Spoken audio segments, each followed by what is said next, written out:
मानी ने जैसे ही निम्रा का हाथ पकड़ा, दरवाजे पर नवल खड़ी थी। नवल का चेहरा सफेद पड़ गया। वो आगे बढ़ती है और एक पल सोचे बगैर निम्रा के मुंह पर थप्पड़ जड़ देती है। नवल कहती है, निम्रा, मैंने तुझे अपनी बहन समझा और तूने मेरे ही मानी पर डोरे डाले। मानी फौरन आगे आता है और नवल का हाथ झटक कर बोलता है, नवल, हद में रहो। निम्रा की कोई गलती नहीं है, मैंने इसका हाथ पकड़ा है और आज सबके सामने कह रहा हूँ कि मैं निम्रा को पसंद करता हूँ। नवल का दिल टूट जाता है। वो रोती हुई कहती है, मानी, तुम मेरे बचपन का प्यार हो, तुम ऐसा नहीं कर सकते। मानी जवाब देता है, बचपन का प्यार तुम्हारी जिद थी नवल, मेरी मोहब्बत नहीं। नवल वहाँ से भागते हुए निकल जाती है। इधर बहजाद मलिहा से मिलने आता है। यहाँ यूनिवर्सिटी के पार्किंग लॉट में मानी अपनी गाड़ी की तरफ बढ़ता है तो सामने से एक काली गाड़ी रास्ता रोक लेती है। मोहित गाड़ी से उतरता है और मानी के करीब आकर कहता है, मानी बहजाद, सुना है तुम मेरी होने वाली बीवी निम्रा के बहुत करीब हो गए हो, लंदन से यहाँ तक आया हो सिर्फ अपनी अमानत वापस लेने। मानी मुस्कुराता है और मोहित का कॉलर पकड़कर उसे गाड़ी से दे मारता है। अमानत? निम्रा कोई चीज नहीं है जो तुम लेने आए हो, वो मेरी पसंद है। और मानी बहजाद अपनी पसंद पर किसी का साया भी नहीं पड़ने देता। दोनों के दरमियान जोरदार लड़ाई शुरू हो जाती है। घूंसे और लातें चलती हैं। तभी निम्रा वहाँ पहुँचती है और दोनों को अलग करती है। निम्रा मोहित से कहती है, मोहित,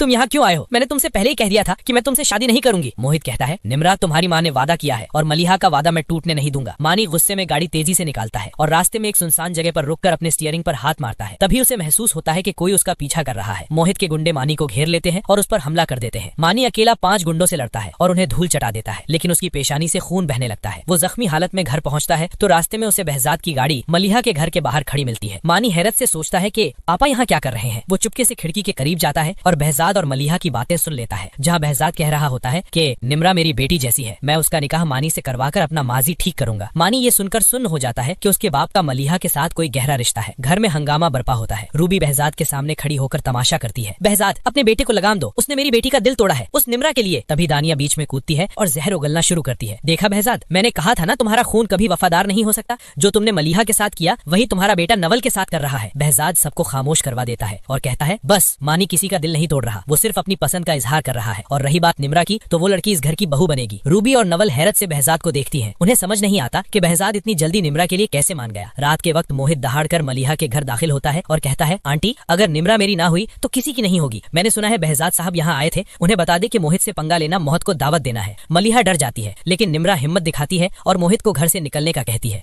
इधर मानी जख्मी हालत में घर के लाउंज में आता है तो दानिया चीखती है। बहजाद आगे बढ़ता है तो मानी पीछे हट जाता है और पूछता है, पापा, आप मलिहा आंटी के घर क्या कर रहे थे और वो आपको बहजाद क्यों कह रही थी, जैसे आप उन्हें बरसों से जानते हो। बहजाद खामोश हो जाता है और घर में एक अजीब सा सन्नाटा छा जाता है। दोस्तों, क्या मानी अपने बाप और मलिहा की पुरानी दास्तान का राज खोल देगा? क्या मोहित मानी को रास्ते से हटाने के लिए कोई बड़ा हमला करेगा? कमेंट में बताइए कि मानी को अब क्या करना चाहिए। अगर आप पहली बार इस ड्रामा की आगे की कहानी देखना चाहते हैं तो हमारे चैनल को लाइक, सब्सक्राइब और शेयर जरूर करें।